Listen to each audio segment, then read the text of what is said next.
Hola, muy buenas, ¿qué tal? Yo soy Álvaro Guti y os doy la bienvenida a un nuevo episodio de El Garabato Podcast. Hoy tendremos con nosotros a Marta Domínguez. Ella es graduada en Economía por la Universidad de Oxford.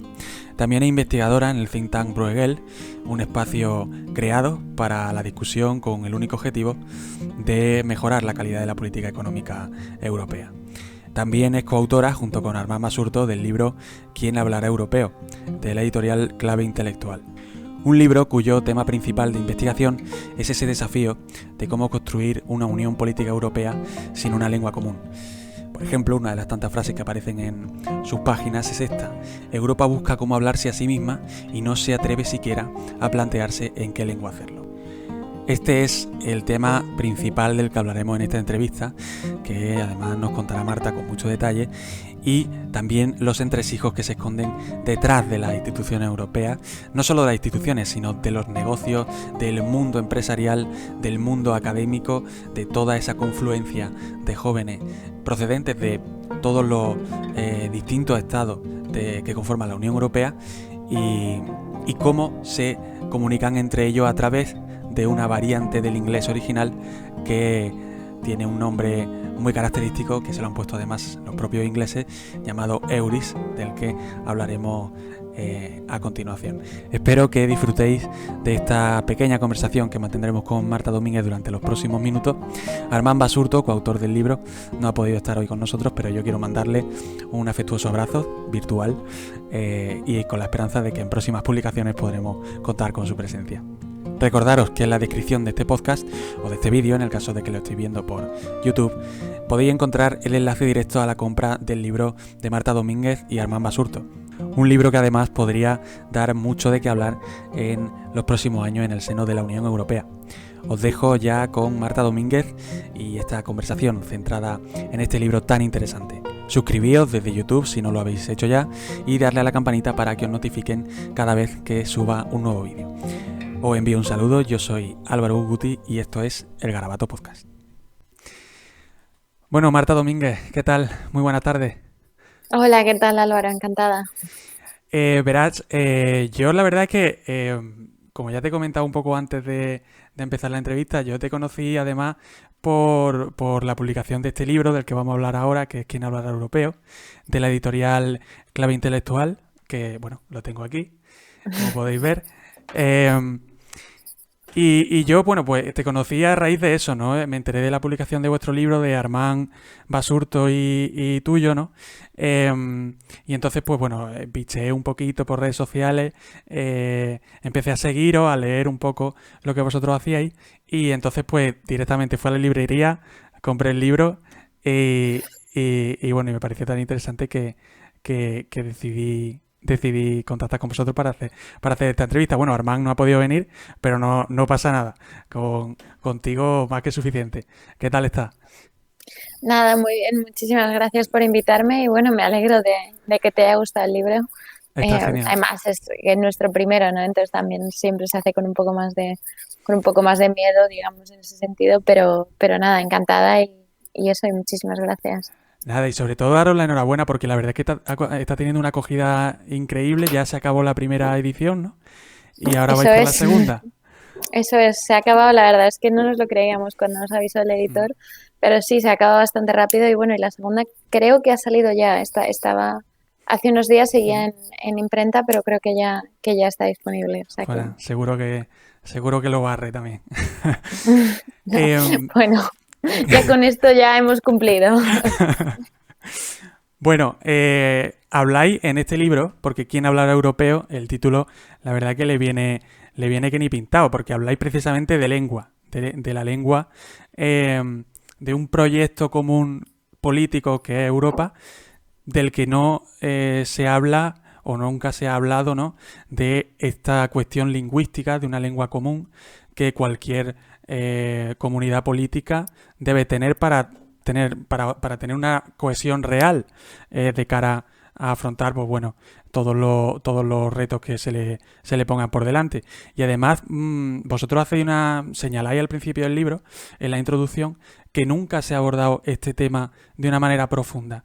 que desde el inicio de la Unión Europea, bueno, pues como salió de la Segunda Guerra Mundial y todo el tema de las identidades y de las lenguas estaba un poco, pues bueno, caldeado, se decidió dejar un poco de lado en favor de una unión un poco más práctica, ¿no? Un poco más, primero industrial, luego económica, y en eso estamos, ¿no? ¿Por qué decidís plantear este libro y a raíz de qué? Porque vosotros, ¿cómo os conocéis? Bueno, nosotros estudiamos el máster juntos, hicimos el mismo máster, el máster del Colegio de Europa, Sí, que es un máster que hay aquí en Brujas, bueno, yo hablo desde Bruselas, sí, o sea, sí. aquí muy cerca, y que es un máster muy centrado en asuntos europeos, ¿no? Es un máster relativamente pequeño, a los alumnos se eligen conjuntamente entre los ministros de Asuntos Exteriores de cada país, no los ministros, perdón, los ministerios, obviamente no los ministros, pero a algún equipo de empleados del ministerio y empleados del máster, ¿no? Y profesores del máster. Y entonces está pensado para que haya pues más o menos un reparto de alumnos parecido a la población de cada Estado miembro, también algunos países que no son europeos, pero en general países pues que pueden ser candidatos a la Unión Europea o por lo menos que tienen algún tipo de interés, ¿no? en ser miembros en el futuro. Por ejemplo, países de Europa del Este, ¿no? O algunos países de Europa del Este que no son aún miembros. Entonces, Sí. bueno, era en el Colegio Europa había, digamos, una conversación constante, todos éramos muy eurófilos, casi todos, y todos éramos muy pro integración, ¿no? Pero había una conversación constante de al final los obstáculos que quedan hoy en día. Y sí es verdad que a nivel académico se ha tenido un gran debate sobre la falta de demos europeo. El debate europeo está muy fragmentado, en cada país el debate generalmente es nacional o incluso regional, pero el nivel máximo suele ser nacional y bueno, y al final incluso en las elecciones al Parlamento Europeo la gente suele votar a los partidos a los que vota nacionalmente o en función de su desempeño nacional o como mucho las ve como unas elecciones secundarias en las que protesta X partido o Y a los que a lo mejor de una manera que a lo mejor no protestaría nacionalmente porque las nacionales son más o las elecciones generales son más importantes, ¿no? Hay un poco esa mentalidad. Entonces, bueno, es algo que se debate mucho, al final incluso a nivel de legitimidad democrática, según se siga integrando la Unión Europea, es importante tener cierto, pues que los ciudadanos estén en ese sentido involucrados, ¿no? Y es verdad que ahora, por supuesto, votan directamente a los eurodiputados del Parlamento Europeo y en el Consejo de la UE les representan sus Estados miembros, pero pues están muy poco metidos en la política europea. Entonces, bueno, toda esta conversación la hemos tenido millones de veces. Sí. Sin embargo, algo de lo que nunca se habla es la fragmentación lingüística, que a nosotros nos parecía absolutamente central, que es, bueno, es dificilísimo tener un mismo debate en 24 idiomas a la vez, ¿no? Entonces, Claro. pues Eva, bueno, al final... ¿Perdona? No, y eso, y entonces por eso nos lanzamos un poco, porque nos parece que es un debate que, como dices tú, todavía no se ha abordado, tal vez por un poco la resaca nacionalista con la que se creó la Unión Europea, ¿no? Y las cuestiones identitarias se dejaron de lado, pero según progrese la integración habrá que abordarlo algún día y bueno, este es nuestro granito de arena, por así decirlo. Claro. Un poco al hilo este de vuestra... bueno, tú estás en Bruselas ahora mismo, como has dicho, ¿no? Porque estás allí trabajando además en un proyecto que es el Think Tank, ¿no? ¿Qué es esto del Think Tank? Porque, bueno, tú eres muy... te centras mucho en la economía, ¿no? Bueno, ya como ya he dicho en tu currículum, ¿qué es esto del Think Tank?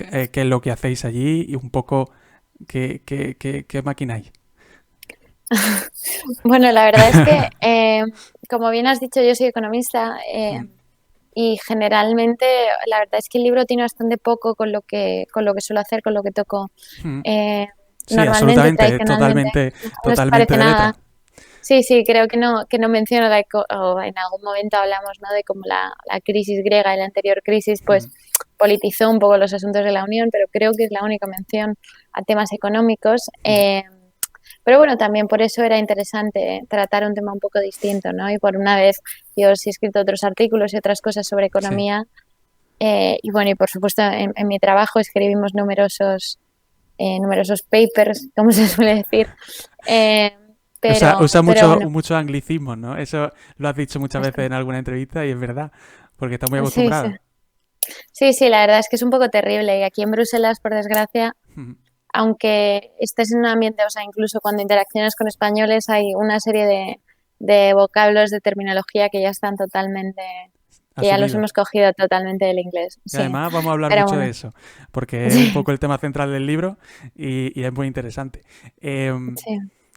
bueno, si quieres seguir contando un poco. Sí, no, simplemente iba a decir pues eso, que al final un think tank es una especie de híbrido entre el mundo académico y el mundo, otro anglicismo del policy, o bueno, lo Sí. que se hace en las instituciones, ¿no? Que más o menos es una especie de centro de investigación en el que escribimos, pues eh, hacemos una investigación relativamente académica en algunos temas, pero el objetivo es crear, pues escribir, como te digo, papers, pero también artículos más cortitos, incluso a veces en prensa, con la idea bueno, de contribuir al debate sobre políticas públicas y en nuestro caso concreto al debate de política económica, ¿no? Entonces preparamos una serie de, pues eso, de artículos con el objetivo y tras mucha investigación eh, con el objetivo de mejorar cómo se hace la política económica en Europa. Genial. Pues bueno, estaremos atentos a eso del think tank.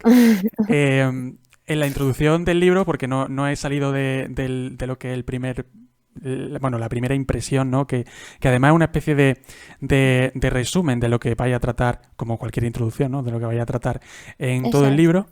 Y habláis de una persona ficticia, ¿no? Que se llama Lucía, que es una persona pues joven, ¿no? Que llega a Bruselas con todas las ilusiones y todas las aspiraciones de cualquier joven que, pues bueno, pues que aspira a trabajar en las instituciones europeas, a envolverse un poco en ese mundillo, pues bueno, tan variado de lo que es la Unión Europea y de lo que es Bruselas y todos los jóvenes que cada año viajan allí, pues para buscar oportunidades, ¿no? Eh, pero se cuenta además una cosa muy interesante y es que ella, nada más llegar, da un paseo por todo Bruselas, ¿no? Por todo lo que son, pues bueno, lo típicas, las plazas importantes, todos los edificios así más sobresalientes, y entonces llega al Parlamento, ¿no? A la sede del Parlamento, creo que era la sede del Parlamento, y entonces ve una especie de entrada que está además, pues bueno, dominada por unos muros en los que hay una especie de placa de inscripción grande en la que ella, pues claro, la está mirando de lejos y entonces ella se imagina que debe ser pues una referencia a alguna épica fundamental en la que se basa la Unión Europea. Bueno, ella empieza a pensar, pues bueno, cosas de la Segunda Guerra Mundial, esto seguro que es algo tremendo, y de pronto ya se acerca y se encuentra con que simplemente es el cartel de Unión Europea, Parlamento Europeo, pero en todas las lenguas de la Unión. Y entonces se lleva una especie de decepción. Es como, madre mía. Y la verdad que me parece que es una cosa muy buena introducción a lo que vosotros tratáis en el libro, ¿no? Ese mejunje de lenguas que es la Unión Europea y que a veces, pues bueno, entorpecen un poco el debate.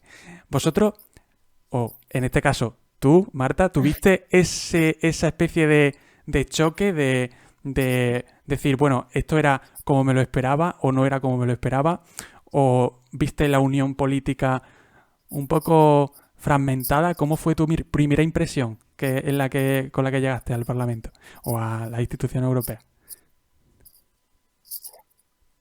Bueno, es verdad que yo creo que lo que contamos ilustra un poco pues el nivel hasta el cual a veces eh, tiene sentido que haya una traducción a todas las lenguas oficiales y tiene sentido que la Unión se pueda comunicar con sus ciudadanos en sus propias lenguas, ¿no? Porque entonces habría incluso menos, digamos, diálogo en ese sentido.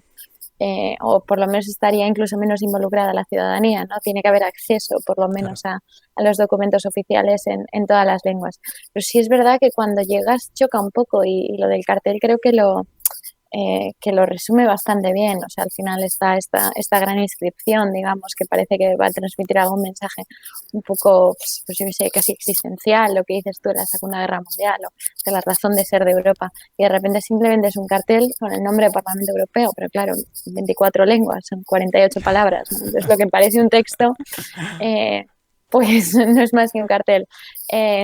Y creo que eso es algo que en las instituciones europeas, en el día a día, realmente se habla inglés. Eso lo contamos bastante en el libro. En la Corte de Justicia, el francés todavía es seguramente la única excepción de un sitio donde el francés pues todavía tiene mucho peso, puede que incluso más. Y en Y los bueno, bares, luego a nivel... ¿no? ¿En los bares se habla Bueno, francés? sí, o sea, Bruselas es una ciudad francófona sin duda, Mm, aunque es verdad que en el barrio europeo se oye más inglés. Incluso los camareros muchas veces prefieren hablar del inglés, al final ya tienen costumbre, ¿no? claro. Pero, pero en las instituciones en el día a día es verdad que se trabaja en inglés y es inevitable, ¿no? O sea, al final tiene que haber una lengua de trabajo. Originalmente hay tres, que son el francés, el alemán y el inglés, pero bueno, realmente la que se usa, a menos que estés en un equipo muy francófono, es el inglés. Ahora bien, por ejemplo, en los debates del Parlamento Europeo, cada eurodiputado puede hablar en su idioma. Y eso es importante porque al final es una elección democrática y el eurodiputado tiene que poder comunicarse y la elección de eurodiputados no es una oposición, ¿no? No puede Claro. haber un requisito enorme de inglés. Pero sí es verdad que hace unos debates que, siendo totalmente sincera, son bastante aburridos. O sea, al final no es lo mismo un debate con traducción diferida, con ese, digamos, ese retraso que provoca la traducción inevitablemente, y el equipo de traductores es excelente, o sea, ningún tipo de crítica para ellos, pero al final es inevitable, ¿no? Que haya, Una cierta que haya un salto. entorpecimiento, ¿no? Claro, o sea, igual que los Zoom no es lo mismo que una reunión en persona, al Claro. final ese tipo, por mucho que incluso se desarrolle la tecnología de traducción simultánea con pinganillos, de la que se habla ahora mucho, al final no es lo mismo un debate en un solo idioma en el que te estás comunicando tú que oír la voz de un traductor en diferido. Yo creo que eso entorpece el debate político y entorpece en general, bueno, todos hemos visto alguna vez vídeos del House of Commons de Inglaterra, ¿no? El Parlamento inglés, y el nivel hasta el cual el debate es totalmente encendido. Nuestro Congreso, los diputados a veces también. Esto tiene cosas buenas y cosas malas, pero el debate político es importante. Es importante que haya una conversación real y que haya, digamos, acceso a esa conversación. Y más que conversación, los debates en el Parlamento Europeo es generalmente cada eurodiputado tiene preparados sus 2 minutos sobre alguna cosa y son mini discursos más o menos relacionados con el tema, pero poco debate, ¿no? Sí, sí. Y bueno, y eso nos parece un problema. Y teníamos un profesor en el máster, que es, bueno, como he dicho antes, cuando empezamos a discutir de esos temas y surgió, digamos, la idea inicial de este ensayo, que era Richard Corbett, que era eurodiputado laborista, eurodiputado inglés, ya se fue con el Brexit, pero llevaba, no sé, 20 años de eurodiputado en el Parlamento Europeo, ¿no? O sea, antes de que, digamos, le echaran por el Brexit, Le estuvo cambió la vida el muchísimos Brexit, años. claro. Sí, sí, sí. Pero este hombre contaba, sí, el pobre, después además hizo muy buena labor en el Parlamento Europeo, no era un europeísta convencido. Bueno, los hay muchos en Inglaterra, aunque no sean No los que más suenen. salen en medios. Sí, sí, sí. Y este contaba que en el Parlamento Europeo, cuando alguien contaba un chiste, los eurodiputados iban riendo en diferido. O sea, según entraba la traducción simultánea, se iban riendo. O sea, había mucho retraso según los distintos países y los distintos idiomas, ¿no? Sí, sí. Entonces, bueno, es Perdía un poco de fluidez. sí, eso es. Y hay 24 idiomas oficiales, 24 lenguas oficiales, y obviamente no todas se usan, ¿no? Estamos hablando de algunas como el gaélico, que en Irlanda, pues, por supuesto, hay un buen conocimiento del gaélico, pero bueno, el inglés es la lengua que se utiliza todos los días, los irlandeses hablan en inglés. Generalmente en el Parlamento Europeo, que yo sepa, nunca han hablado en gaélico, o alguna vez puede ser, ¿no? Pero no es lo típico. Pero, o sea, que de las 24 no todas se usan a menudo, pero tener un debate en una docena de lenguas distintas no es raro y eso ya es un montón. Claro, claro.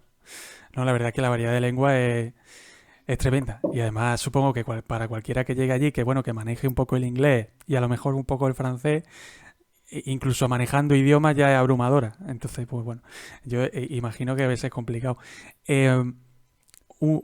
Al final, a partir de aquí, ¿no? De esta pues bueno, de esta descripción que me has hecho de toda la variedad de lenguas que hay en Bruselas concretamente.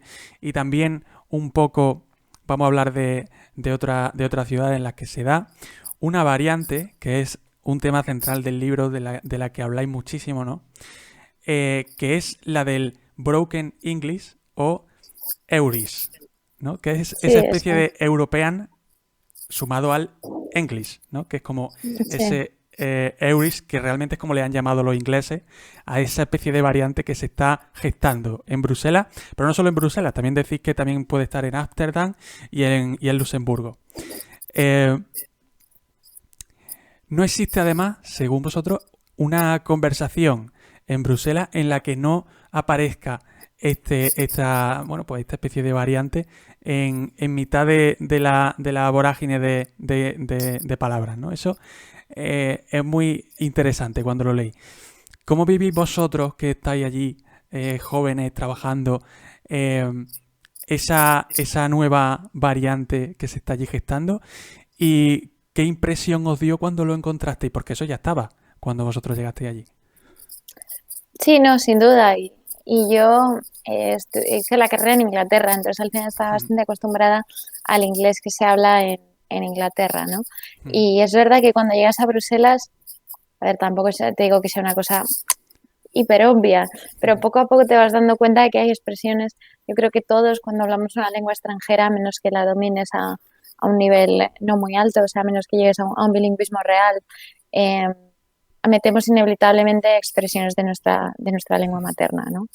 Eh, ya sea incluso pronunciación, formas verbales o simplemente expresiones. Pero creo que la cosa interesante de Bruselas es que, como dices tú, que ya no es que, o sea, los españoles hablemos de una manera, los franceses de otra. Es mm. que empieza a haber expresiones que a lo mejor originalmente vinieron del español, pero se la oyes a un lituano, porque ya se empieza a tener esta especie de, o sea, hay suficiente osmosis y se está gestando, pues decir un dialecto es muy exagerado, obviamente no es un dialecto, ¿no? Pero una especie de principio de habla Sí, de muy la que se propia. ríen los ingleses, Mm, eso es. Y por eso los ingleses la bautizaron, o que yo sepa, la han bautizado los ingleses. Por primera vez lo leí en el Financial Times y no he encontrado referencia anterior. mm. Lo han llamado Eurish o Eurish. Sí, Eh, y es verdad que es un inglés un poco tosco, no tiene muchas metáforas, o sea, es un poco, es menos bonito, por así decirlo, no de lo que puede ser, porque al final, bueno, pues en general lo habla gente que tiene un conocimiento bueno y funcional y profesional del inglés, pero mm, a lo mejor menos profundidad de lenguaje, ¿no? En ese sentido. Pero mm. que tiene cosas propias y que yo creo que es bastante interesante. Y como dices tú, es algo que ya se empieza a ir en otras partes, en sitios como Ámsterdam, Luxemburgo, ciudades en las que el inglés está muy extendido, donde Mm. también hay gran concentración de funcionarios europeos y de organizaciones internacionales. Luxemburgo al final tiene varias sedes de instituciones europeas. Mm. Y ese empieza a ser señal de que, digamos, en ese sentido estamos evolucionando y post-Brexit se nota más. O sea, empieza a haber esta especie de lengua franca europea, que es Mm. europea, que es un inglés, una variante del inglés europea, no inglesa. Y de Sí. hecho hay algún estudio que indica incluso que ya los profesores de inglés, esto en países en los que el inglés se habla mejor, estilo los escandinavos, Mm. empiezan a hacer menos hincapié en que se hable el inglés británico, simplemente que se hable un inglés correcto, Claro. ¿no? Es verdad que el nivel, por desgracia, que tenemos en España, que todavía nos queda como asignatura pendiente, Sí. pues se presta menos a eso, o sea, al final el matiz de las expresiones pues está menos desarrollado, pero en la educación del inglés en países como los escandinavos ya se pone menos hincapié en la variante británica, ¿no? Entonces eso es muy interesante. Y no sé si, bueno, contar un par de ejemplos. Por ejemplo, para mí la más obvia, porque además se dice tan a menudo, es la expresión, estoy segura, más, más presente en conversaciones de Bruselas. Si esto se pudiese estudiar, tal vez excepto y palabras así, ¿no? Pero como expresión es sin duda in principle, que viene de Ujú. en principio en español, Sí. pero en alemán dicen, yo estuve un tiempo viviendo en Alemania, en alemán dicen in principe, en francés se dice en principe, Y en italiano dicen in principio, creo que es. A italiano ya no hablo, pero, O sea, es una expresión pero que claro, es clavada, ¿no? En todas las... claro, sí. Entonces, como están estos 4 idiomas principales, y Mm, seguramente alguno más, que tampoco, pues, aunque a los ingleses les chirríe, que les chirría, y a mí al principio también me sonaba raro, y tengo una amiga irlandesa que siempre se echaba las manos a la cabeza cada vez que la oía, eh, al final da igual, o sea, se usa en tantos otros importantes idiomas europeos que en Bruselas era inevitable, casi mm. casi, ¿no? Que calase. Y además es que es una expresión muy apropiada, porque la política europea, que al final es mucho más cauta, mucho más, la gente se moja mucho menos, pues es como la expresión perfecta para matizar cualquier afirmación, ¿no? Claro. Nunca te comprometes del todo, siempre todo es en principio y Pasando como así ahí un ya. poco con cuidadito, ¿no? Para Claro, no... sí. Entonces no solo se dice en todos los idiomas, sino que es la coletilla perfecta para el funcionario europeo. Entonces, Sí, como sí, sí. era absolutamente inevitable, ¿no? Y otra parecida es que se dice mucho normally, que normally en inglés es normalmente, igual que en Mm. español, pero en francés y en alemán, normalement y normalerweise significan algo así más como seguramente o algo así, ¿no? No es Y un entonces ahora, significado completamente literal, ¿no? O sea, me refiero... claro, por eso. Claro, sí, es como el in principle. ¿Es incorrecto en inglés? No. ¿Se dice de esa manera? Pues tampoco. Y Mm, entonces, bueno, el normally yo te diría que es más incorrecto en ese sentido, ¿no? No significa seguramente, significa normalmente en inglés. claro. Pero, pero los españoles lo utilizamos también. Los españoles que deberíamos saber lo que significa porque nuestro idioma es igual que en Es igual. inglés. Sin embargo, sí, sí. Sin embargo, ya hemos pasado a utilizarlo en esa acepción franco-alemana que es seguramente, y también de nuevo es para Mm, matizar todas las frases, entonces es sí. una coletilla súper útil. Y bueno, luego hay muchos otros, o sea, tampoco te voy a contar toda la lista, pero por ejemplo el uso del gerundio, que es una cosa muy alemana, los alemanes siempre hablan en gerundio cuando hablan inglés, todo es ing, ¿no? Mm, I'm coming, I'm lo que todo el sea. rato. Sí, y eso también se hace mucho en Bruselas, por ejemplo, en vez de vengo de Francia, dices I'm coming from France para decir que eres francés, que suena un poco raro, parece que acabas de llegar de Francia, Claro. ¿no? En el tren esa mañana, o que vas en el tren incluso. Sí, sí, sí. Eh, pero bueno, es lo que hay y yo creo que tiene su encanto y es muy interesante verlo y si le prestas un poco de atención al tema, pues empiezas a identificar más y más expresiones. Ujú. Respecto a a esta variante, ¿no? Que se está gestando un poco allí en Bruselas y que me has dicho además que incluso en las instituciones europeas, pues bueno, se, se está también usando, o por lo menos eso es lo que yo he creído entender en el libro, y es que mi duda es si nuestros líderes allí en Europa eh, gestionan mejor y además a mayor velocidad, un poco entre bastidores, con esa especie de, de variante del inglés que en el propio Parlamento Europeo. O sea, lo que se gesta en la Unión Europea eh, se gestiona más detrás del Parlamento o en los pasillos, tal, ¿no? ¿Cómo es esto? Hombre, evidentemente, y esto lo hablé yo una vez con un eurodiputado, el tema del inglés, ¿no? Porque a mí me lleva obsesionando años y años. Eh, o sea, no el tema del inglés, perdón, pero el tema del multilingüismo del Parlamento Europeo, que puede ser necesario a nivel legal, pero a nivel efectivo me parece un obstáculo. Claro, Y me dijo, a ver, pero todas las reuniones, todo lo que tenemos, todas las interacciones de puertas para adentro, todas las enmiendas que manda mi equipo para cualquier proyecto de ley, las enviamos en inglés. Lo que pasa es que luego el debate es importante, pues eso, que todos los eurodiputados se puedan comunicar sintiéndose cómodos. Y es un debate televisado que muchas veces, seamos sinceros, los eurodiputados, por lo que hablábamos antes, de que las sí, elecciones se rigen en clave nacional, les importa más que le vean en el telediario nacional que en medios más claro. transversales, ¿no? Entonces hablan español porque digamos, su público es español en ese sentido, ¿no? Y sí me dijo que de puertas para adentro se hace todo en inglés y eso está muy bien. Eso no significa, o sea, y esto también en el Parlamento Europeo, eso, o sea, no es algo que le dé al Parlamento Europeo menos peso, porque ellos mismos, de puertas para adentro y cuando hace falta, pues utilizan el inglés, los eurodiputados que lo hablan, pero sobre todo también todos los asistentes y asesores que tienen los eurodiputados. Jamás he conocido a ninguno que no hablase un inglés totalmente correcto y profesional, ¿no? Creo que es un requisito para trabajar para casi cualquier Sí, eurodiputado, porque bueno, toda la labor parlamentaria que llevas a cabo, al final, gran parte de ella está en inglés. Pero creo que es importante que también eso llegase al debate que se tiene a nivel público y a nivel político. ¿No? Y que también pues incrementaría la riqueza de ese debate, por mucho que luego pues esos mismos eurodiputados sean capaces de ir a negociaciones con la Comisión, con el Consejo, a los trílogos o entre ellos y hacerlo en inglés, ¿no? Y bueno, sí, o sea, es lo que decíamos antes, también importa un poco pues hasta qué punto estás hablando de cuestiones muy europeas y relevantes en Bruselas y hasta qué punto pues al final estás tratando cuestiones que son casi más de política nacional. Claro. Y luego también hay un poco de diferencia entre países, ¿no? Por ejemplo, los escandinavos hablan casi siempre en inglés, porque incluso aunque les pongas en su telediario nacional, el público lo entiende.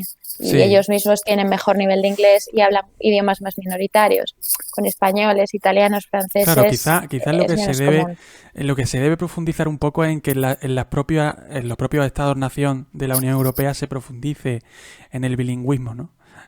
Porque en cuanto un Estado-nación de la Unión Europea reconozca, o bueno, más bien se maneje en el inglés, todo se naturalizará mucho más y además no hará falta que esos propios diputados hablen en su lengua materna en el Parlamento, porque saben que sus votantes en su país lo entenderán. A lo mejor esa es un poco la situación, ¿no? Claro, y esa es un poco nuestra idea. O sea, por supuesto no se debe perder la riqueza cultural, lingüística que tenemos en Europa y creo que incluso a muy largo plazo, a 50 años vista, aunque lleguemos a un bilingüismo efectivo en grandes sectores de la población, creo que es importante que se sigan traduciendo los documentos y que mantengamos esa riqueza cultural y lingüística y por supuesto en ningún momento estamos animando a que eso sea algo que se pierda, pero hay millones de personas en Europa que hablan dos idiomas a buen nivel y que son capaces de tener ese bilingüismo efectivo, ya sea con el inglés o con lenguas regionales o con lo que sea, ¿no? La educación está mejorando muchísimo, lleva décadas mejorando muchísimo y entonces nos parece algo totalmente factible, que se llega a un punto en el que el inglés juega un rol a lo mejor parecido al que juega en la India, por ejemplo, donde básicamente toda la población tiene otra lengua local, por así decirlo, una lengua, digamos, anterior a la dominación británica y una lengua propia que muchas veces es la materna. También hay personas que consideran que el inglés es su lengua materna, pero todos tienen, o sea, pues casi toda la población no tiene otra lengua que también es más propia, a lo mejor más cotidiana, frente al inglés como lengua más profesional o más. Pero sin embargo la administración funciona en inglés porque, bueno, al final es, digamos, la lengua franca, ¿no? Entre todos. Y bueno, algo parecido puede pasar en sitios como Nigeria, por ejemplo, de manera un poco distinta, ¿no? Pero también el inglés funciona de lengua franca. Entonces, por supuesto, no se debe perder esa riqueza cultural, pero sí es importante que mejore el nivel de inglés entre los ciudadanos para poder así crear, digamos, un mejor diálogo, una mejor comunicación entre Bruselas y todos sus ciudadanos y también entre unos ciudadanos y otros. Algunos de los líderes europeos, ¿no?, que ahora mismo están, por ejemplo, Josep Borrell, ¿no?, que en este caso español, ¿no?, del Partido Socialista, que está ahora liderando un poco la política exterior europea, ¿no?, y de seguridad,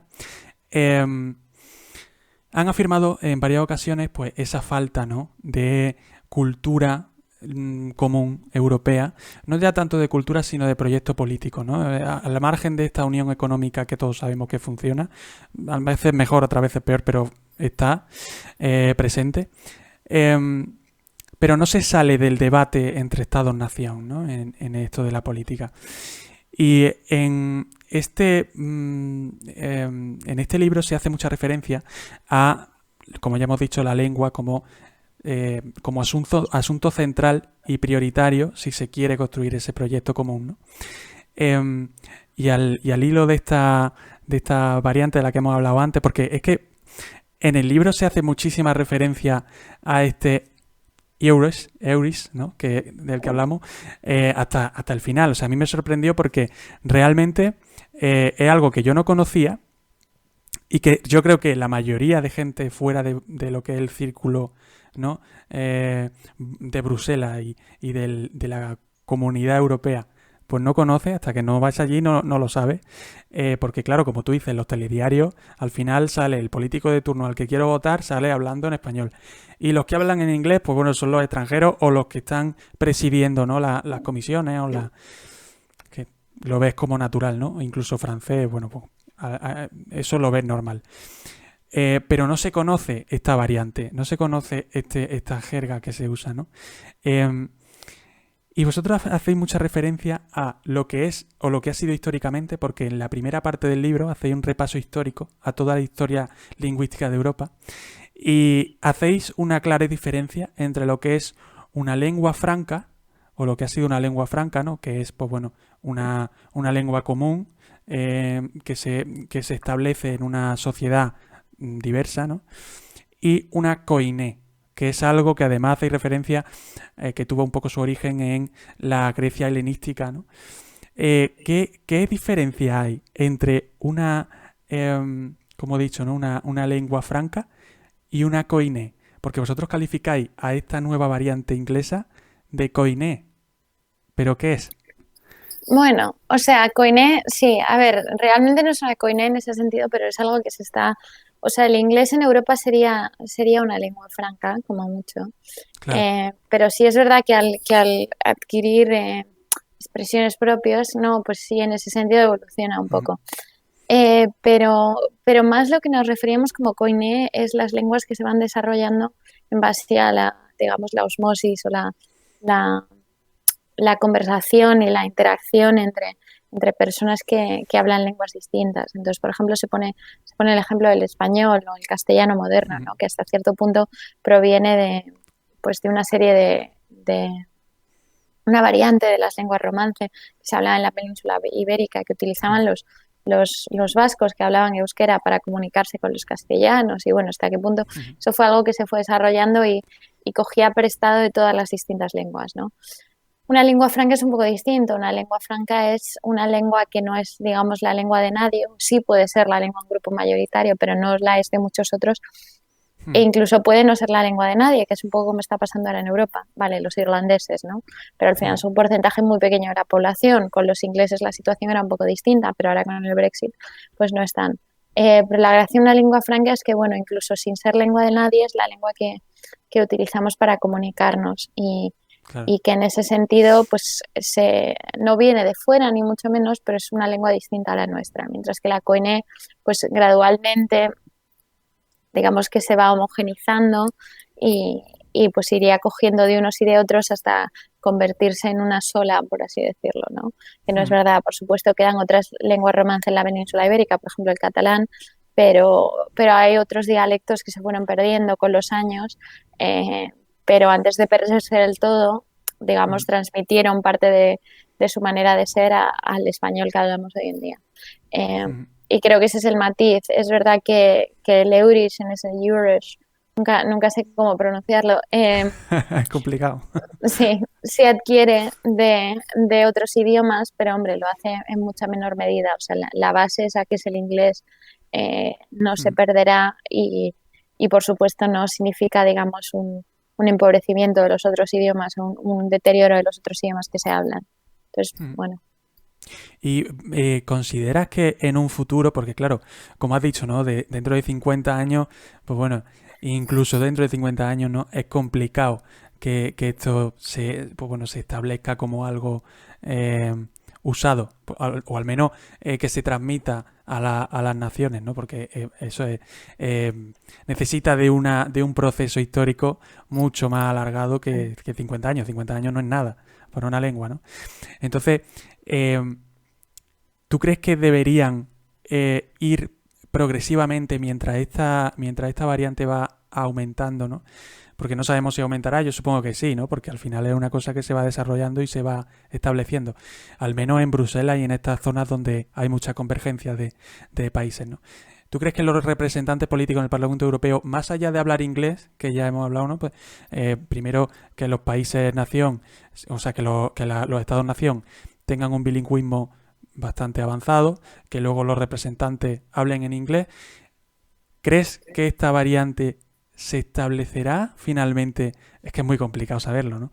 Pero ¿crees que podría o que sería bueno que se estableciese una especie de lengua común que tenga diferencias con el inglés y que sintamos como propia en las instituciones?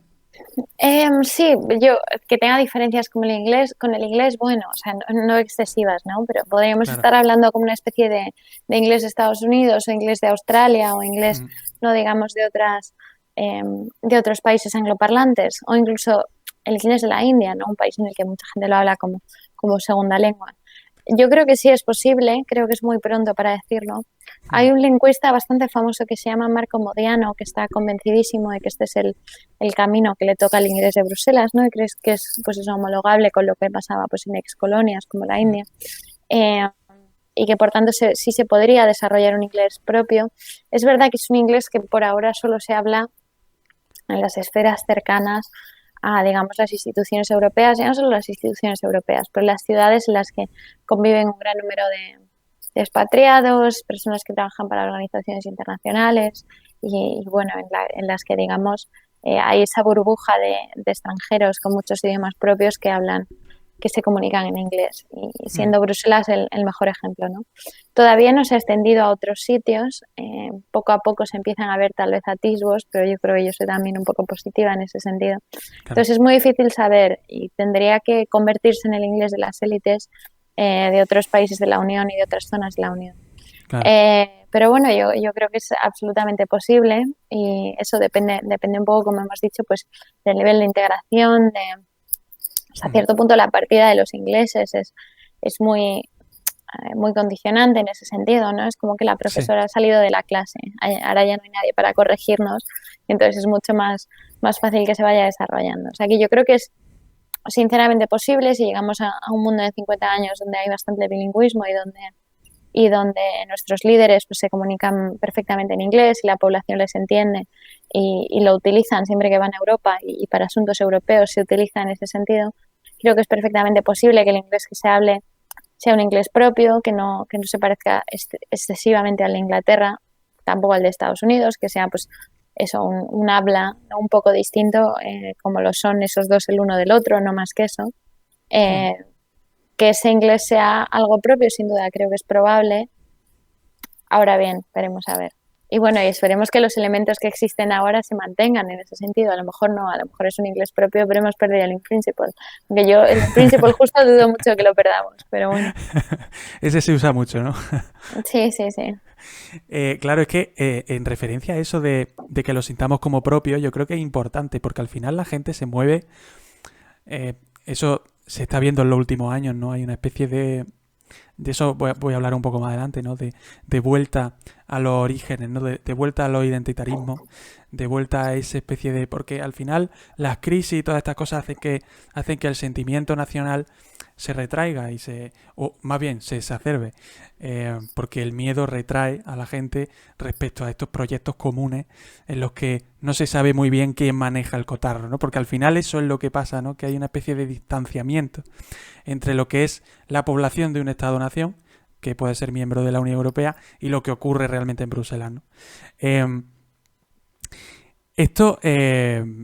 a lo que me refiero, ¿no? A esto de que lo sintamos como propio es importante, porque, por ejemplo, ahora que se ha ido el Reino Unido de la Unión Europea, que al final era el máximo representante de la lengua materna inglesa, ¿no? Eh, ¿Ahora no crees que el uso del inglés como lengua estandarizada de la Unión Europea puede crear discordia entre los países miembros? Porque claro, ya ese país que era el representante de esa lengua ya no está. De hecho, era uno de los países que tuvo esa iniciativa, ¿no? De la Unión Europea y ahora de pronto desaparece. ¿Crees que puede haber creado alguna discordia? Y si tú, que además has vivido mucho tiempo, o al menos algún tiempo, en la City, ¿no? Londinense, trabajando allí, ¿no, has notado que eso ha cambiado, eh, al menos en el ambiente? ¿Ha cambiado un poco la perspectiva que se tiene del Reino Unido, del inglés en Bruselas? No, yo creo que no, yo creo que eso es, en ese sentido, el Brexit es una tragedia en muchos sentidos, pero creo que para que se hable inglés en las instituciones europeas y en la UE es casi algo positivo. Al final, el no ser un idioma de nadie lo convierte un poco de todos. Nadie tiene la Claro. ventaja que tenían antes los ingleses, ¿no? Y si se utilizase el francés, los franceses, créeme que lo han intentado con el Brexit sin mucho éxito, pues podría parecer en ese sentido a nivel político algo un poco más tenso, ¿no? Una especie de imposición o algo que le da un poder a los franceses, tal vez no del todo justo. Creo que al no Sí. ser idioma de nadie, tiene más posibilidades de tener éxito en Bruselas y, bueno, y en la Unión Europea en general. Dicho esto, sí creo que evidentemente llevamos una década de tensión entre los ganadores y perdedores de la globalización. No son expresiones que me gusten mucho, pero al final no paro de decirlas en este contexto porque, bueno, no hay ninguna mejor, ¿no?, que se me haya ocurrido. Y por ahora el tema lingüístico no ha sido generalmente uno de los argumentos que se ha utilizado en contra de esa globalización, pero si llegásemos, pues, a una mayor extensión del inglés y al inglés como barrera laboral, que ya empieza a serlo, incluso en países como España, no es importante para muchos trabajos tener un buen nivel de inglés, y eso supone un problema en tanto y en cuanto que el nivel de inglés muchas veces depende de cosas como los recursos familiares y no necesariamente, ¿no? Entonces, que eso en el futuro puede ser una fuente de tensión social, sin duda. También creo que se pueden dar soluciones políticas. O sea, es algo que hay que tener en cuenta, pero no necesariamente o sea, es un obstáculo que se puede solventar, pero sí requiere una solución política y sí, bueno, hay que solventarlo.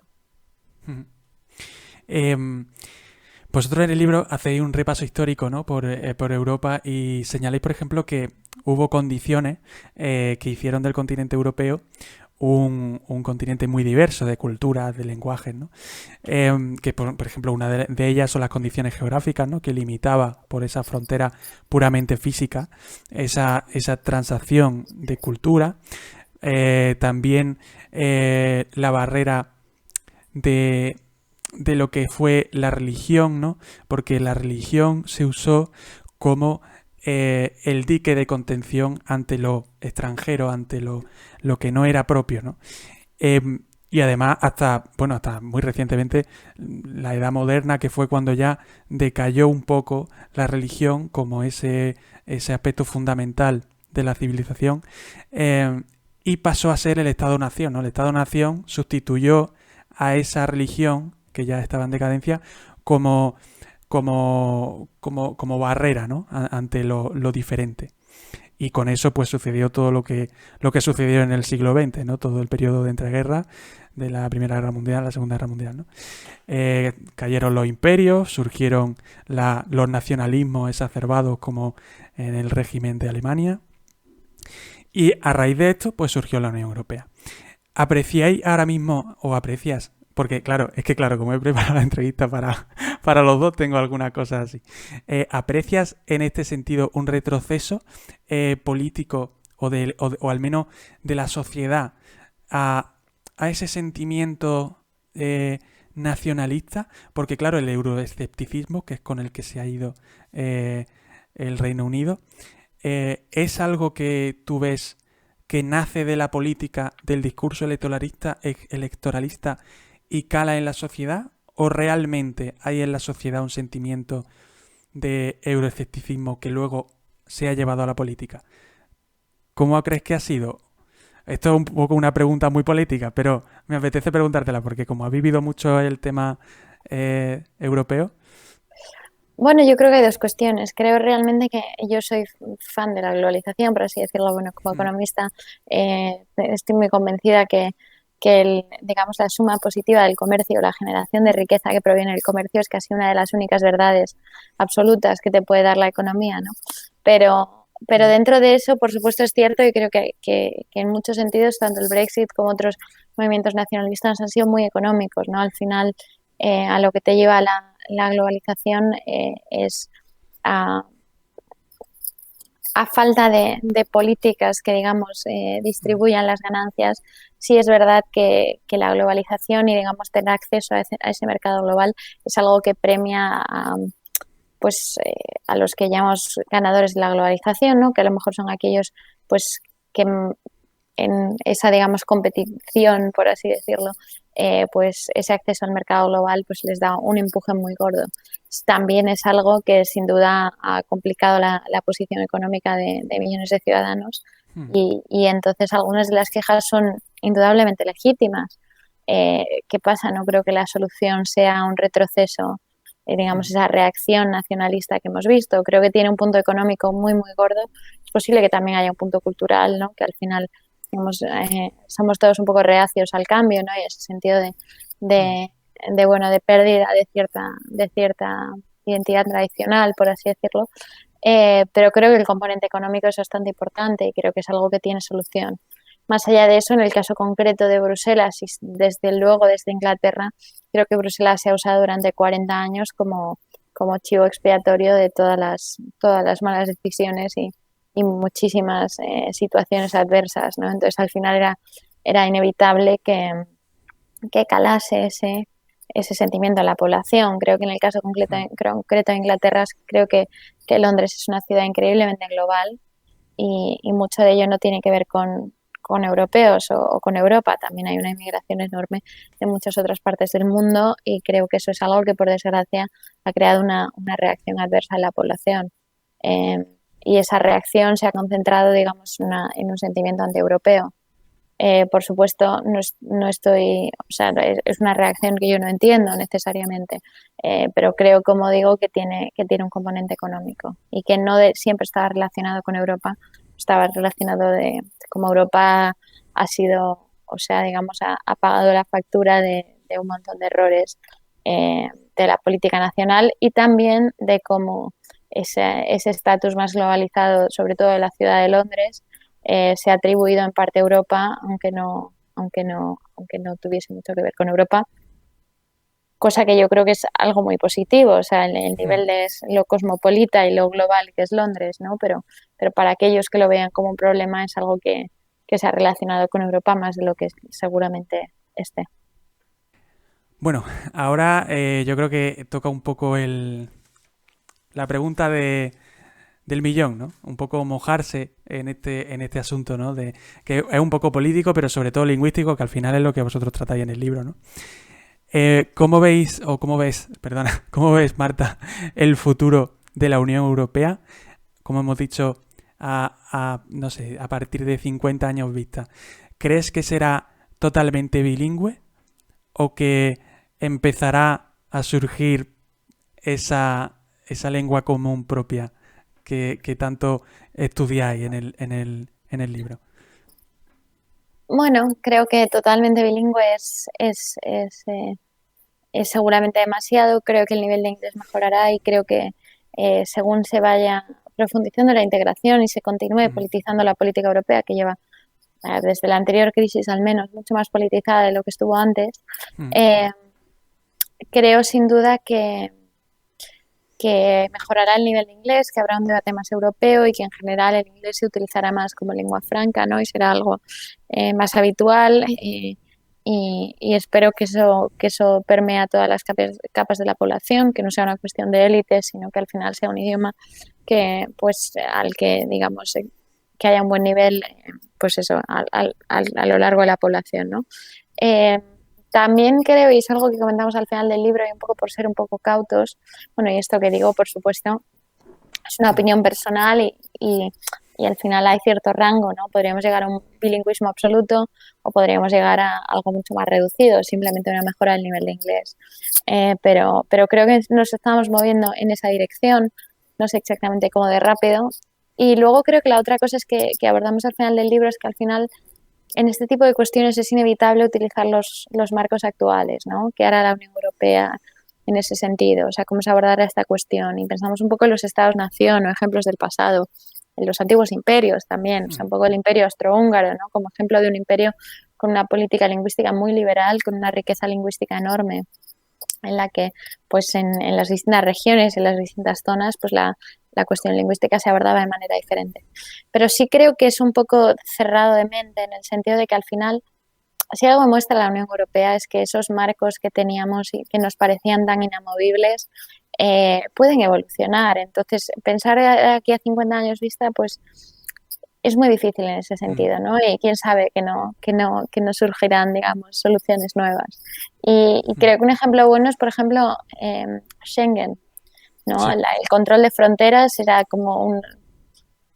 era una competencia básica del Estado, o sea, casi existencial, ¿no? De la razón de ser de los Estados. Y ahora ya no solo es que exista este tratado Schengen que permite la libre circulación y Frontex que hace cierto control de fronteras a nivel europeo, pero también que nos fiamos en el control de fronteras que hacen otros países y por tanto hay una libre circulación, ¿no? Sino incluso que dentro de Schengen, uno, no están todos los países de la Unión Europea, falta Irlanda, por ejemplo, y dos, sí están otros países que no son países de la Unión Europea. O sea, ya no es que sea una competencia delegada a Europa, ni siquiera, es una competencia delegada a lo que es básicamente una especie de tratado internacional en ese sentido, ¿no? En el que están países como Noruega, que ni siquiera está representada en la Unión Europea. Entonces, creo que esto es bastante indicativo de algo que nos parecía absolutamente existencial hace unas décadas y que ahora se ha delegado a algo que ni siquiera es del todo la UE. O sea, ya no es que se haya subido nivel competencial, sino bueno.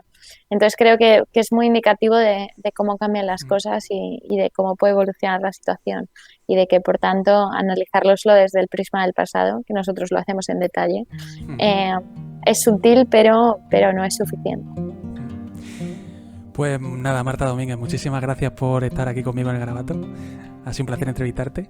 Y sobre todo, bueno, recomendar a quien nos esté escuchando que se haga con el libro de ¿Quién hablará en europeo?, de Armand Basurto y Marta Domínguez, porque, ya digo, es un estudio interesantísimo de todo este tema lingüístico y de todo este tema de la cohesión social de la Unión Europea como proyecto político a futuro. Nada, Marta, encantado. Muchísimas gracias, Álvaro. Nada, encantada de estar aquí y bueno, gracias por entrevistarme. Nada, hasta luego, Marta. Adiós. Y hasta aquí esta conversación, entrevista con Marta Domínguez, autora de ¿Quién hablará europeo? Espero que os haya parecido interesante, que sobre todo lo hayáis disfrutado. Como siempre digo, podéis seguir investigando sobre este tema, que yo creo que da para mucho, es muy interesante, y sobre todo leer el libro, porque realmente merece la pena. ¿Quién hablará en europeo?, de la editorial Clave Intelectual. Como ya sabéis, podéis encontrar el enlace para la compra del libro en la descripción de este podcast o del vídeo de YouTube, en caso de que lo estéis viendo por YouTube. Y solo me queda daros las gracias por estar ahí detrás, escuchando, atentos siempre a todo lo que venga al Garabato, que yo creo que siempre es interesante, al menos es lo que intento, y sobre todo que aporta una visión distinta de otras realidades que no están a nuestro alcance y de alguna manera nos afectarán en un futuro, como este asunto de la Unión Europea, de una lengua común, de ese proyecto que, aunque es una realidad económica, todavía queda un futuro político por construir entre todos. Yo encantado de que hayáis estado conmigo, con Marta, disfrutando de esta conversación. Como ya digo, podéis suscribiros si estáis viéndolo por YouTube, o seguir escuchándolo en las plataformas principales como Spotify, Google Podcast o Apple Podcast. Aquí me despido, como siempre, espero encontraros de nuevo al otro lado para seguir este tipo de entrevistas, conversaciones y encuentros organizados con gente interesante, con gente que pueda aportarnos algo. Yo soy Álvaro Guti y esto es El Garabato Podcast.